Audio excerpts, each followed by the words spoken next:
Na baadaye tena wengine wakaweka Suratul Ghafir. Si tatizo sana kuwa sura moja na majina mawili au matatu, ni sawa na binadamu kuwa vile vile na majina mawili au matatu. Mmoja wapo ni mie na majina mawili kwa kuzaliwa, lakini moja limekufa, moja linatawala. Ndio iko hivyo.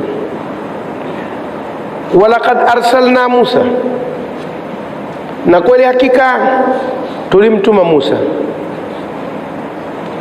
Mwenyezi Mungu anasema walaqad, na kweli hakika tulimtuma Musa, akitumia hii qad na lamu laqad.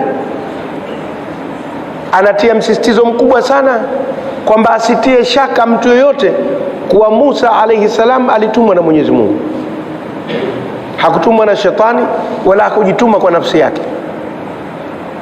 Mtu anaweza kutumwa na shetani au anaweza kujituma kwa nafsi yake mwenyewe, lakini huyu katumwa na Mwenyezi Mungu. Na pia kulikuwa na ushindani mkubwa baina ya Waarabu na baina ya wana wa Israeli katika mambo ya imani, na kwa sababu Nabii Musa ni mwana wa Israeli, wana wa Israeli walidhani kuwa Waarabu kwa ushindani tu watamkataa Nabii Musa, kama ilivyokuwa wao kwa ushindani tu wamemkataa Nabii Muhammad. Asilimia kubwa kabisa ya wana wa Israeli hawana hoja ya kumkataa Nabii Muhammad sallallahu alaihi wasallam isipokuwa kwa sababu ya ushindani. Sasa walidhani kuwa na huku nako kutatokea nini? Ushindani wa kumkataa Nabii Musa alayhi salam. Sisi hapana, Waislamu hatuko hivyo. Sisi hatuendi katika mambo ya kibaguzi na mambo ya ushindani, tunakwenda katika mambo ya hoja na ukweli. Wewe Nabii Musa ametumwa na Mwenyezi Mungu na sisi tunamwamini, japokuwa alitumwa kwa wana wa Israeli zaidi na lugha yake ilikuwa Kiisraeli.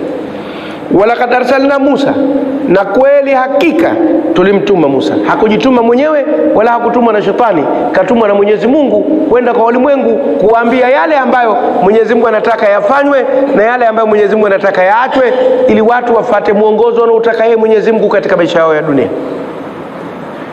Walaqad arsalna Musa, na kweli hakika tumemtuma Musa biayatina. Na tumesema neno aya likihusika na habari za Nabii Musa linachukua muktadha wa namna mbili, linaleta maana ya namna mbili. Ikiwa ni kabla hajawavusha wana wa Israeli katika bahari nyekundu, Red Sea ya Misri, yani kabla Firauni kuzama na jeshi lake, hizi ayati zinakuwa miujiza. Na ikiwa ni baada ya Firauni na jeshi lake kuzama na wana wa Israeli kuvuka katika bahari ya Shamu au bahari nyekundu, Red Sea, maana yake ni kwamba zilikuwa aya za Taurati. Kwa hivyo kila mahala pa Nabii Musa utizame zile ayati zinazungumza wakati upi. Zikizungumza wakati ambapo anapambana na Firauni, ilikuwa ayati ni miujiza, kama vile fimbo kuitupa ikageuka nini?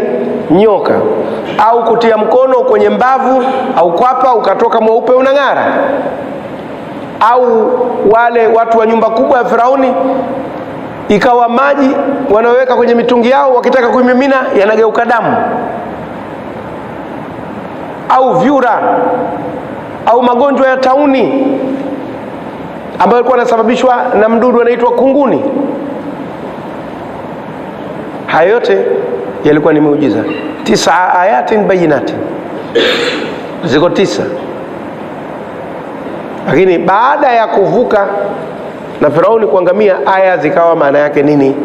Maana yake ni aya za Taurati, mwongozo wa namna gani wanatakiwa waishi katika dunia hii kwa ridhaa ya Mwenyezi Mungu Subhanahu wa Ta'ala.